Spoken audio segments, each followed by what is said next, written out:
Hi, this is Mike with Motorrad Audio, and this video is going to cover what comes included with our Chigee AIO 6 mounting kit for the K1600 models with a TFT screen. So you'll have our standard kind of mount that we use for a lot of our CarPlay and Garmin mounting, and you'll have a backing plate that actually mounts to the back of the Chigee. We're going to splice in a video at the end of this that we shot sometime back when we first made this mount that shows how to actually mount the Chigee to this. So that'll be covered here in just a second. You'll have a couple plugs that you can use for making a portion of the T-harness. This will plug in mostly behind the screen, just like our other kits do that you'll see in the video. We will also splice at the end of this to try and put as together as comprehensive a video as we can. These will wire up to the Chigee a little different because the Chigee will have a multiple power wires and a ground. So it has a constant power feed that you will need to run all the way to the battery. This will not supply that power, so you are going to have to run that wire from the Chigee to the battery directly. You'll have your ground here that you can connect to these two black wires, and you'll have your switched power wire on the Chigee that will go to the red. If memory serves me right, because I don't have a Chigee here at the moment, the colors are backwards, so I believe your yellow is actually going to this, but just verifying for you, this is switched power, not constant. So your switched will go to here, your ground will go to here. This will T-harness in behind the screen for the turning on and off of the unit with the bike, but your constant feed will go to the battery. We will supply you with a couple heat shrink butt connectors, a couple pieces of heat shrink, depending on whether you plan on soldering this in or crimping it in, and then the screws that come with it for mounting this to this that you'll see in the next stage of the video. So if you have any questions, certainly reach out to us. We'll splice in how to mount it here in a quick second, and then we'll also bring in our normal CarPlay video that shows how to actually mount it on the bike, how to do the disassembly, and things like that. Thanks. All right, so these are the pieces that are going to come for the mount. You'll have the mount itself and then a plate that adapts to this mount. So first thing you'll want to do is take this plate off of the unit and take these rubber grommets spacers out of it. Put those in each location here for the 4 screws, and then take this plate, which will have the little notch out for the plug here, and then you'll have the 4 screws that came with the unit. So you'll put those 4 screws in.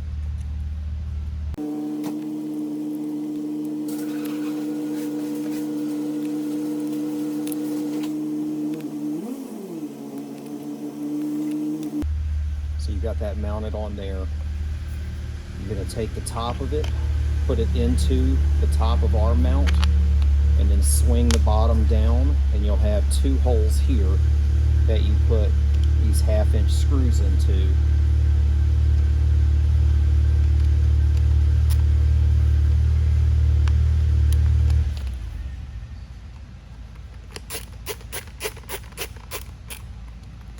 And tighten those down.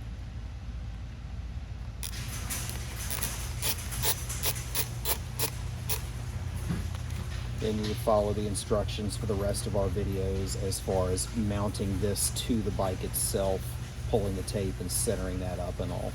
One thing of note on the wiring to the Chigee, it does have 3 wires. It has a power, ground, and a switched power. You can T-harness the switched power and ground, but the constant power wire will need to be run to the battery, which will be different than in the instructions in most of our add-on pieces. Hope that helps.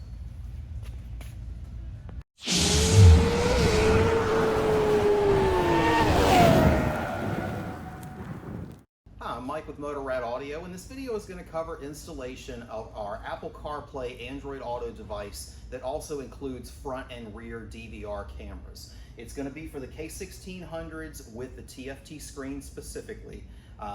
We'll cover the full installation on this bike. This is a B, so the rear camera mount will be the same if you have a GT or GTL, but the installation on the very back end may vary slightly, but should be very, very simple for you to figure out from that point. Everything else on the front will be the same. So let's go ahead and get started. So first we're going to go over the contents of the 2 systems. So here we have the bike to play without the DVR and cameras, and there we have the bike to play with the DVR cameras. So if you got the basic version with just the Apple CarPlay and Android Auto, it's going to come pre-mounted on the bracket, so it's kind of ready to go, pre-taped and everything else. You'll have a USB attachment that'll allow you to plug it into the USB in the top of the bike that we'll cover in a minute. You'll have a universal bracket that comes with the kit in case you ever change bikes later. You'll have a shield that will screw onto the top if you want to help cut down on the glares. And you'll have some various packages of miscellaneous parts, that sort of thing, that you can use during the installation or for future installations should you switch bikes, that sort of thing. The main power harness will be with it as well, which will have the T-harness to cover plugging it into either one of the accessory ports or other ports that we'll be showing you here in a minute. The differences to the one with the DVR is the mount is going to be different. Same type of mount, but you'll have magnets here that just allows this to be removed so you can get to the SD card. That'll be mentioned again in the video. There might be some things in the video that overlap because we've done some edits and shot some previous video that'll be spliced in with this. So we'll cover that again. You'll also have a rear camera assembly that you'll see later that will already be mounted on the bracket and everything ready to go. You'll have a front camera, and then in the bag there will be all of the various mounts for the front camera, as well as some extension cables for the camera's front and rear. They will be labeled on here so you actually know which one is front, which one is rear, so the images won't be reversed, things like that. So let's get into some of the installation details now. All right, so for this installation, we're going to be removing the screen here, this front grille here, and then this side panel or top panel going across to be able to loosen this panel up for routing our rear camera cable to the back. So your camera in the back is going to be mounted to the license plate frame or right below the license plate there.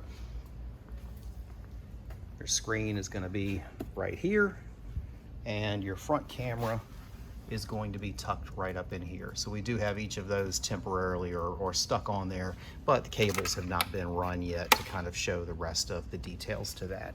So first things first, we'll get to mounting the unit on the top here and then get into the rest of the wiring. So first things first, we're going to go ahead and remove the OEM screen. So turn your key on, go ahead and motorize up the windscreen to get that out of your way. Pop open the top case and remove these top two screws that are holding the screen on.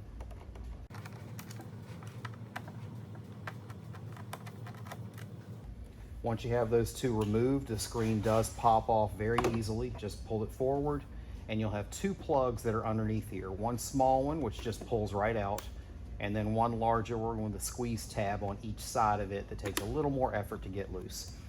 Just a quick note, this small one can inadvertently go back into here relatively easy in the wrong direction, which will cause certain things on here to not be active related to audio and stuff like that. So if you find that happens after you reassemble, just double check that this plug is pushed in the correct way. There is a small key in there for that. So go ahead and get our screen out of the way. And then this is where you're going to be sourcing power for the unit. There's a power plug here that feeds the cell phone charging. Our unit is going to T-harness into this, so this will still charge your phone. It will still be functional after installation, but you'll be sourcing the power here that will automatically turn off a minute after the bike is turned off. It is not something that is active when trickle charging the bike and things like that, like your other power ports would be. So it's going to be a little better power source than using the power ports. You could use the power ports if you so choose to, but this is going to be a better source than those would be. So next step is going to be to go ahead and remove this grill assembly. So we're going to go ahead and start removing some of the screws for this, and then we'll need to pull this winglet off to be able to get this the rest of the way off, because this does overhang and kind of get in the way. So we'll go ahead and pull this screw for the grill emblem, so to speak, here. There's another screw right above that one.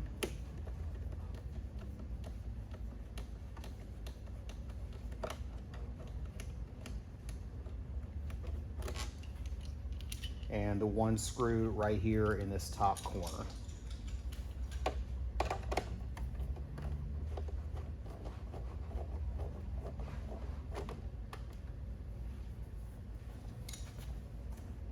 Once you have those out, we're going to need to remove this winglet here.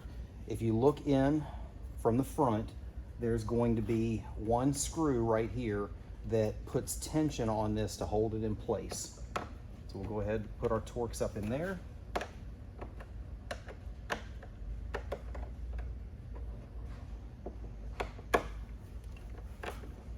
And loosen that screw up a good bit. It's not going to come all the way out. It's just going to be freeing up the mechanism where you pull this winglet towards you.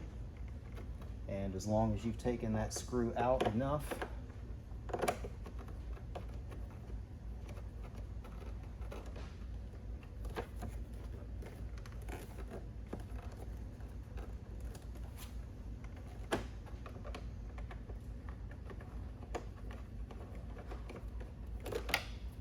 this will pop off. And you can see there are tabs here, so you're pulling this towards you to release it once you have that screw loosened up. And then I'll give you a better shot of what's going on there real quick. So let me pull this camera off. And so this is the mechanism that you were releasing. You were loosening this screw up to get this out of the way so it could slide off of this mount. So I'm just going to remove these 3 screws, which are fairly long, and then that will remove the rest of this assembly.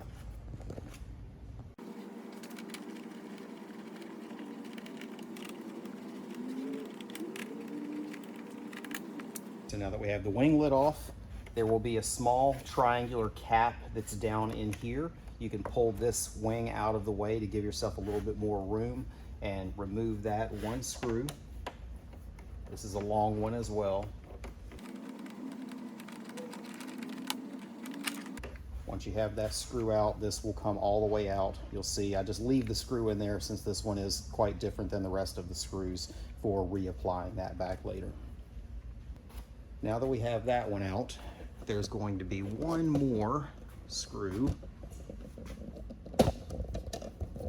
right down in here that you're going to be removing to finish removing this piece. This does pull as far as you need it to pull. You're not going to break it if you swing this around.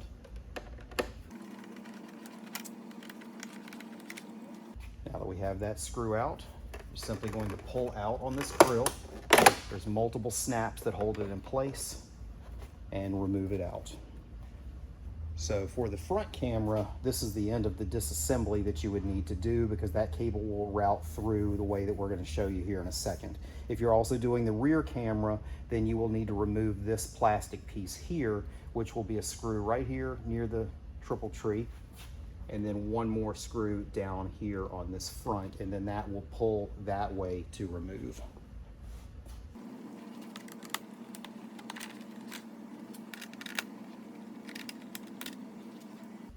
Once you have those 2 screws out, just work this way.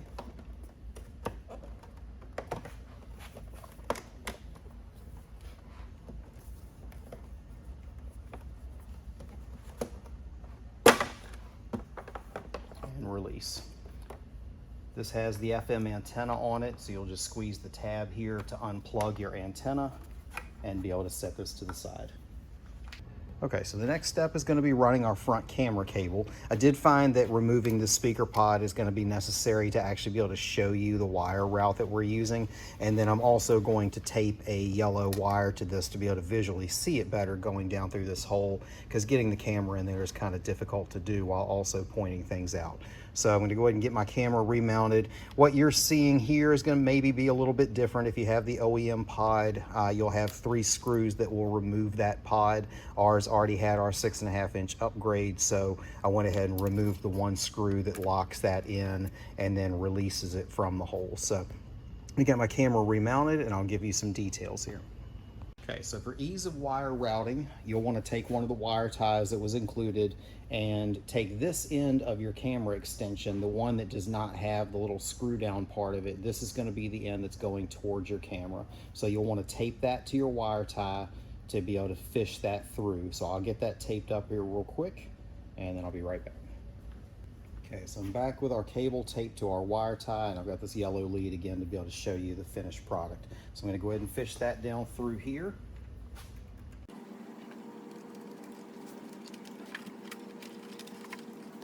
And see if I can get my camera down in here to show you better. Okay, so our cable is going right down through there. You'll see that screw that's kind of off to the side. That gives you at least a little bit of a visual of where this wire is going and fishing through. And then on the other side, it's going to be coming down underneath here.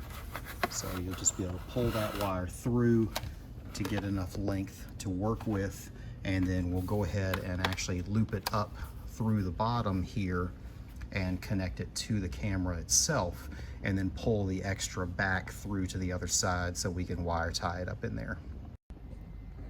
Okay, so now that we have our cable dropped down in here, you'll bring your camera cable down. There's a little bit more of a gap here in the center portion between the radiator and that front cowl that will drop down, and then reconnect your cables here.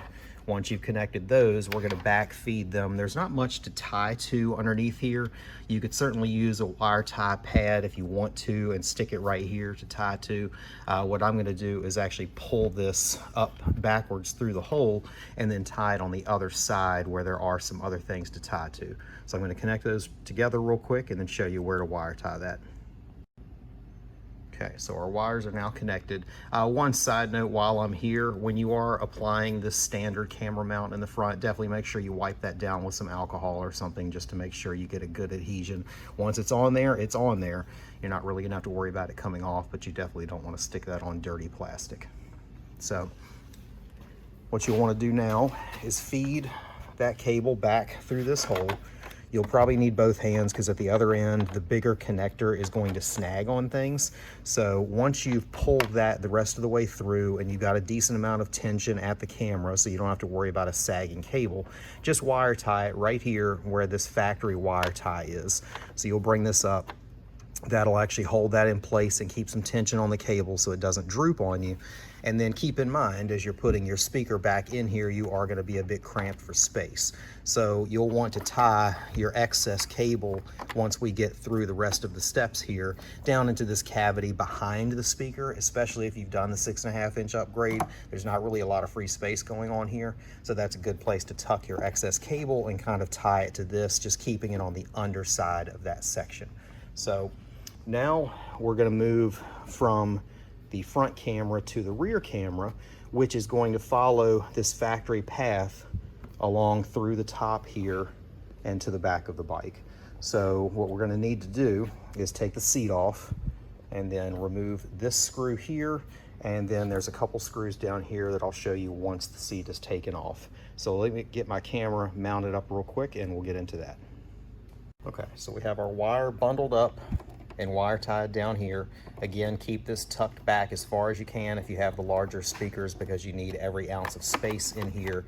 And as you probably already know, make sure that you have no cables in this area that are going to be getting in the way of this seating in there, because if it hits this with a wire in between it, it will pop the speaker pod out too much for everything to reassemble. So once you have that in there tucked away and can be pushed back into that hole if need be, have your cable run right up through here to give yourself a little bit of a jumper to connect to the unit itself. Don't need a whole lot up there, but just enough to work with. And then we're going to bring our other cable down through that same opening, tuck it up really tight up into here, and bring it on down the side. So you're going to need to remove this screw here to be able to pull this panel back, as well as these two here to again give that flexibility for pulling this back. Your wire is going to come down along this top and then drop down and go behind this channel here. So depending on what all you've run in this bike, if anything, this may be a really easy run underneath this because it's fairly hollow, or if, like in our case, we have lighting, we have amplifiers, we have signals for the rear speakers, subwoofer, all kinds of things run through there, so it's really tight. You may need to unscrew these two screws to give you the ability to lift this up to run the cable underneath it. Then you're just going to follow the factory channel going through here, follow up underneath the amplifier factory tuner module here, and come out on this other end. And then you're simply going to run it down through here using one of the wire ties or what have you to go down through that channel. In the back of the bike, we're going to be removing these two screws, which are made for accessing the tire, and you'll be able to lift this fender up to access where the cable goes through the factory grommet right there. So I'm going to go ahead and set up the camera on a stand and get all these screws out and then kind of walk you through that process.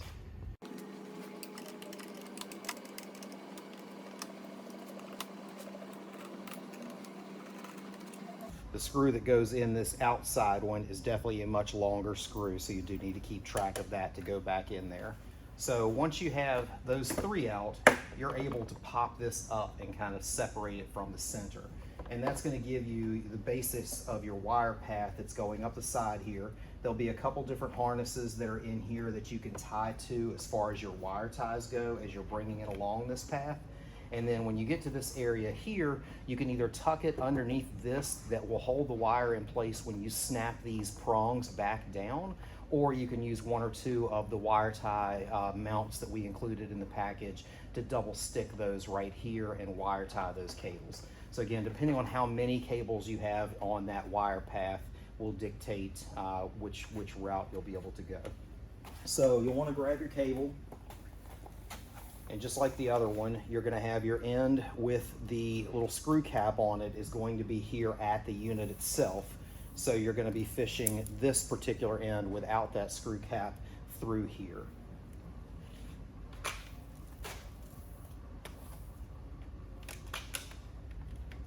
Bring our piece up through, giving ourselves about the same amount of length we had before. The front and rear camera cables do matter. If you have them reversed, you will end up with a reverse image on them because one's a mirror image of the other. So you do want to do something to mark the cables that you've run through, at least mark one of them to know which one is rear, which one is front. Piece of tape, whatever the case may be.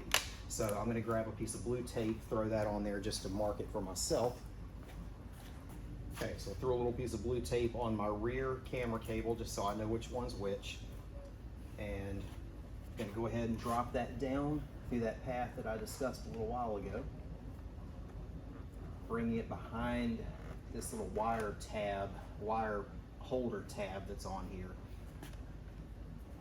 And throw a first wire tie on just to make sure that it's not going to go anywhere or fall back through the hole as I'm doing the rest of this run.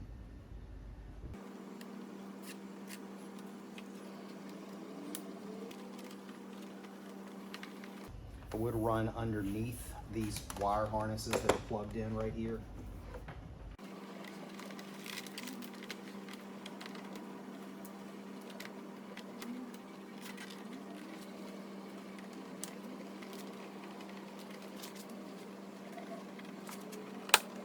Once you have it down this channel, you can go ahead and snap this back into place. Again, if you've tucked that wire up into here, that will hold it because those tabs are keeping it pinned over that direction.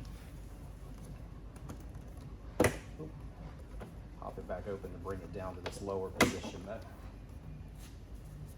And then, like I said, you'll either be able to tuck underneath here pretty simply and bring it up through, or you can loosen these two screws to be able to raise this up. Once you've brought it around here, go ahead and wire tie it over here so you don't have to worry about this cable coming back around this corner.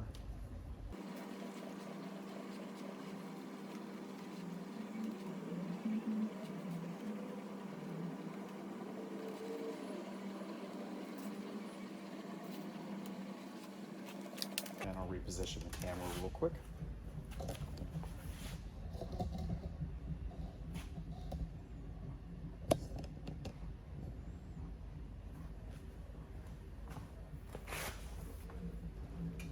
Bring your wires right up this factory channel on the side.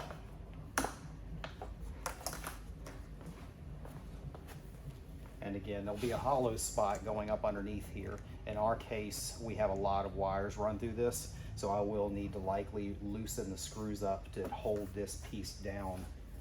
There's simply one large Torx right here behind the little pad that the seat sits on, and that will release that just enough to be able to bring that up for running your cable underneath.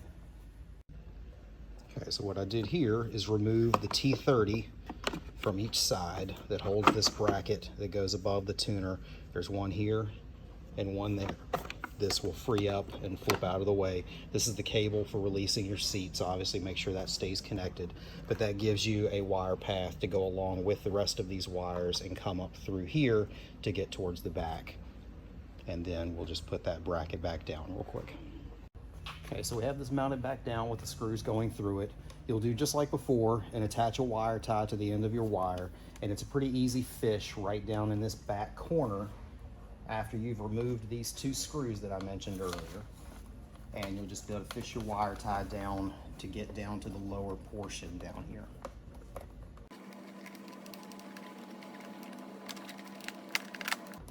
So once you pull your wire down through there, we'll move on to actually mounting the camera and connecting the wires underneath here. And then any excess you have, you'll pull up here to bundle underneath the seat, because there's more room to bundle your excess underneath there. Okay, so back here we have the two screws removed, so this is kind of freewheeling. You can't really see with this angle, but I'll show you in a second with the camera that you have access to all of your wires and everything that you've run down here. So you're going to want to remove the factory license plate bracket, seen here.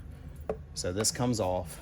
Our new mount is going to be going here where you have one screw hole that goes through the OEM location that is already here, and then one screw that is going to be added onto it to keep it from being able to spin side to side.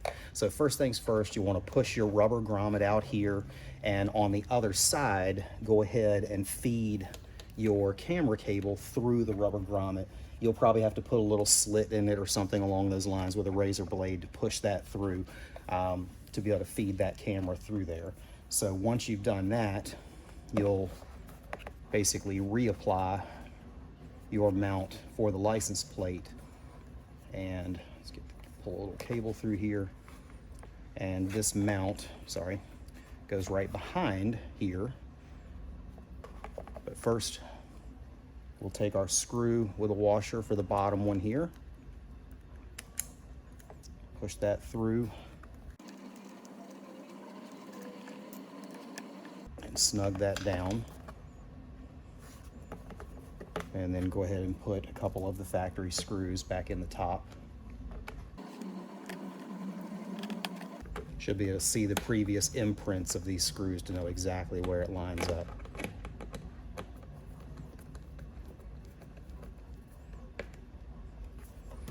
Then once you have that, give this a little twist to get it in the straight up and down position. And add your final screw. And I guess one part I left out of this is get your camera cable tucked behind the license plate frame, not in front of it.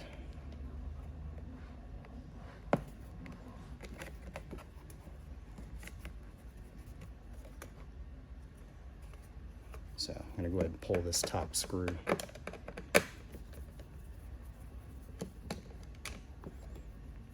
And tuck my cable in behind here. So your camera cable will route directly behind and straight through that hole.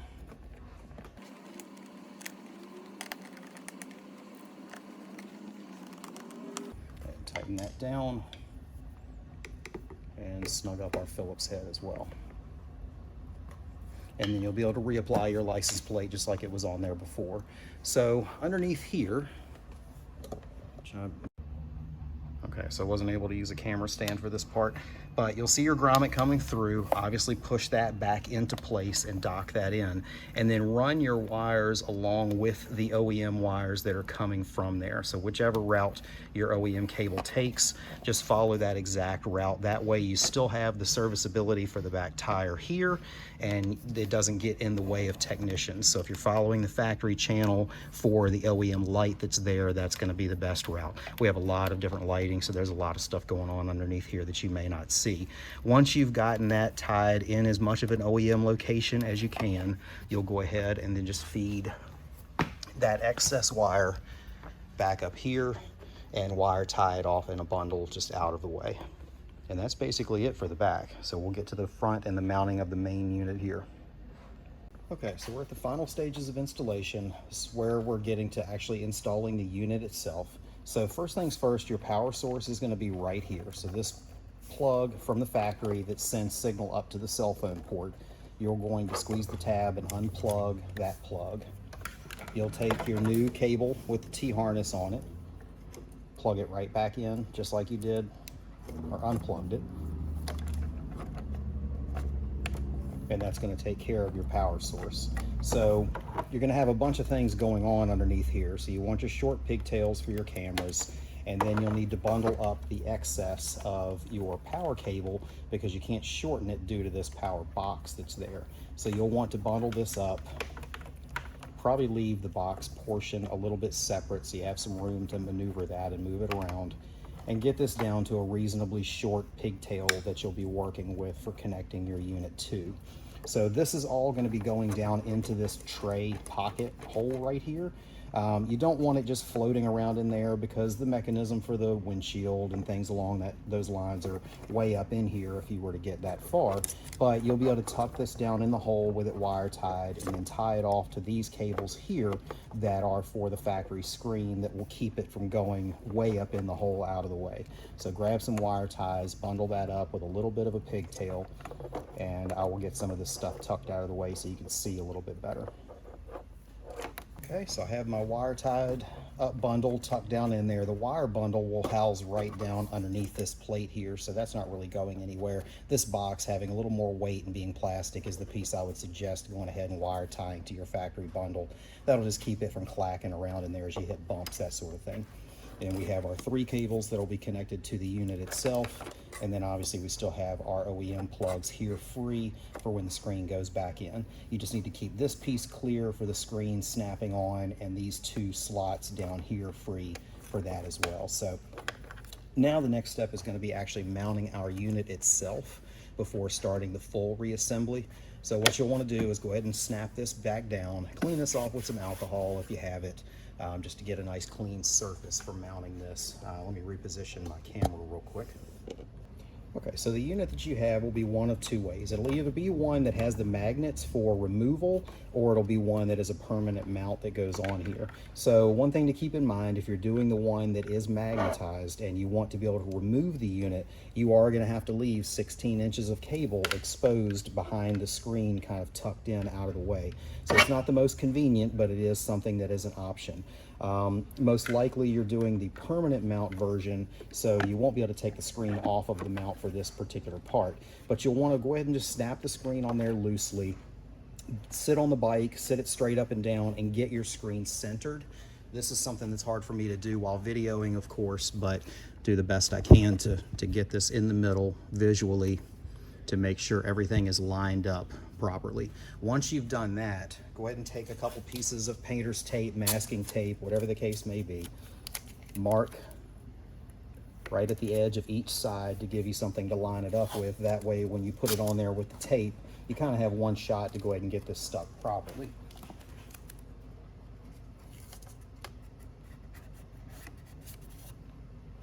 So I have tape on each side of it to get it marked, and then I'll just pop this back off. So now I have a center spot visually for after peeling the tape.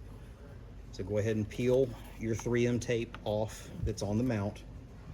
This does hold really, really well. It is something that can be removed. We've certainly had something stuck on this bike before, redoing it for videos, but it takes quite the effort to get that off. So you do want to get this right the first time. All right, so we have our tape pulled.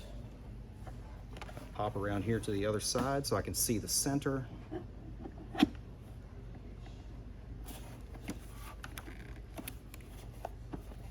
And just push that into place. And that's it. That portion is installed.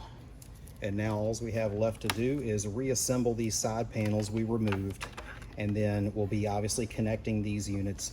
When you have this speaker grill on, there's going to be a gap right there where the screen goes on. So I'm going to go ahead and start reassembling some of these pieces and then show you kind of the final steps of the rest of the installation.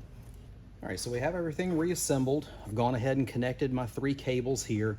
You want to go ahead and release the top cover here and raise it up as high as you can to make sure you're giving yourself enough cable to be able to open and close this if you want to use it for your cell phone, that sort of thing. So once you've got that positioned, take your free wires and go ahead and I kind of leave them loose in here so they have the ability to move around. So as you're putting this back in with some of these other parts, they have room to be pushed into place. So go ahead, plug your big plug in and that small plug. Again, test that out afterwards, make sure you had it plugged in correctly.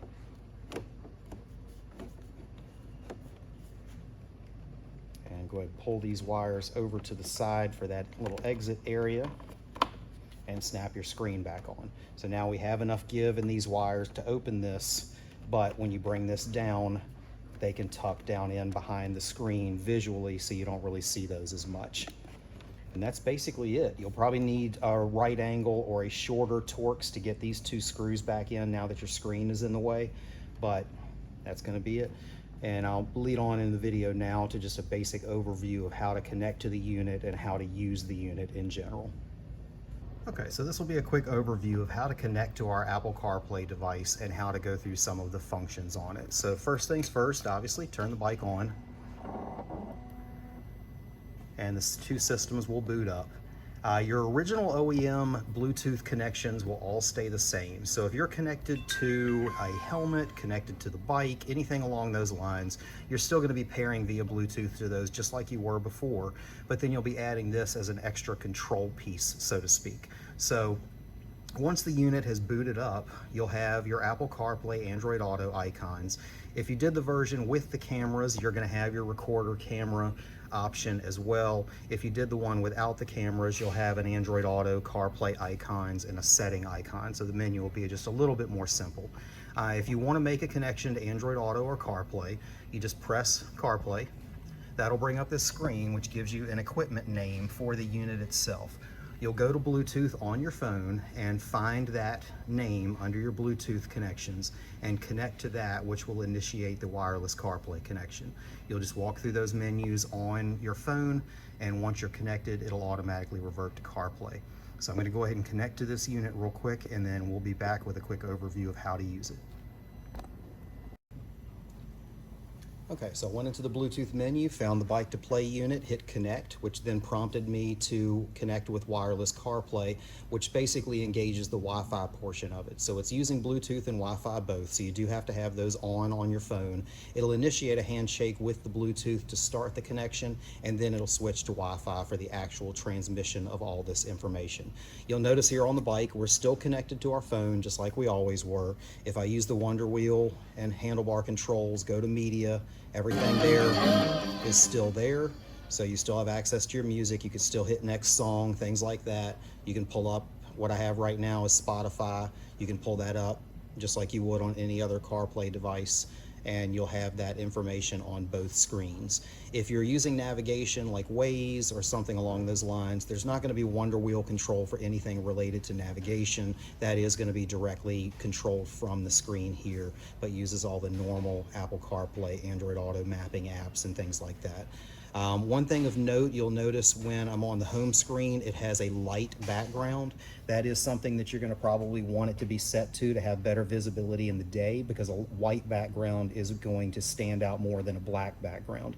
So where you get to that is in your settings. You want your appearance to be automatic, because if you have it on the typical setting that most would have in a car, or something always dark, it's going to wash out a lot more on the highway than if you have it on automatic, where during the day it'll be a white background and at night it'll be a black background for less glare. Other than that, everything on CarPlay will work the same as CarPlay does on any other device that you have.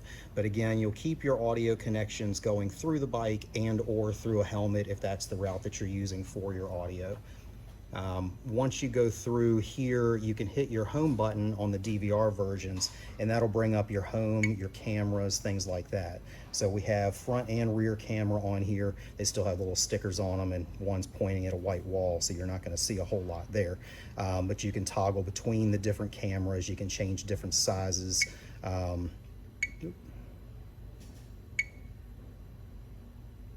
You can access the audio, the files.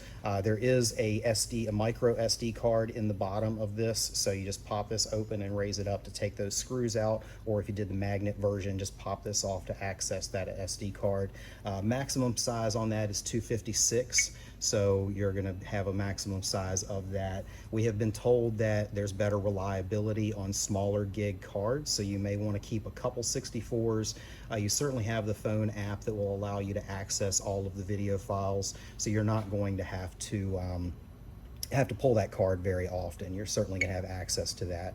You hit this button here to toggle between the front and back cameras. We've got all kinds of stuff going on behind the bike, so you have to excuse all that. And you can also go to picture in picture, where you have one in a small screen, one in a big screen, and vice versa.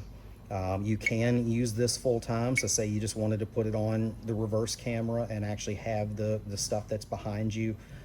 You can have that on the screen full time, or you can go back to the home and back to your CarPlay. The cameras are recording all the time. They are going to eventually overwrite if you use up all of the space that's on the card. So if there's any issues, you have any kind of accidents or any events, you do want to go ahead and pull those off with the cell phone app. There's a QR code in the owner's manual that we would have emailed to you, as well as the PDF is available on our website under the listing of this unit. You'll be able to pull that up in the description as well for anything that's up to date along those lines. Let's see here. Camera resolution is 1080p front and back. So you do have HD video for both. A lot of people like to do different types of videos. So the video is normally going to have an overlay, or not really an overlay, but a border around it that has latitude, longitude, time based on region, and that sort of thing. If you want it for more of a promotional video, to where you just want video of you riding through the hills or through the twisties, you can go into the settings of the camera and turn stuff like that off. So just go to your camera, hit your settings button, and that will bring you up to a lot of the different, like the recording settings, how long of the recordings are, the resolution you want it set to, whether you want the date to be on there or not, whether you want the GPS info to be on there or not. All of that stuff will be underneath the settings button there.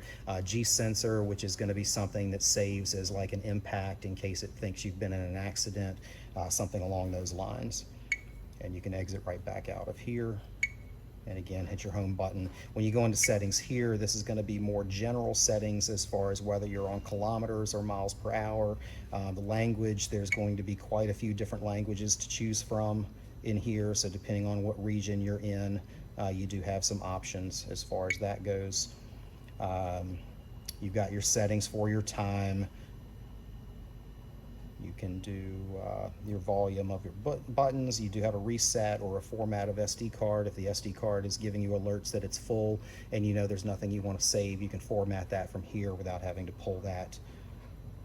And you do have a screensaver that will blank it out after a certain amount of time if you wanted it to. One other note, if you have a R18 where this is tied into one of the accessory ports and not the cell phone port, when you plug the unit into the bike into a battery tender through one of those accessory ports, the CAN bus is going to turn the unit on and keep it on while the battery tender is there, because it's opening that circuit to backfeed to the battery.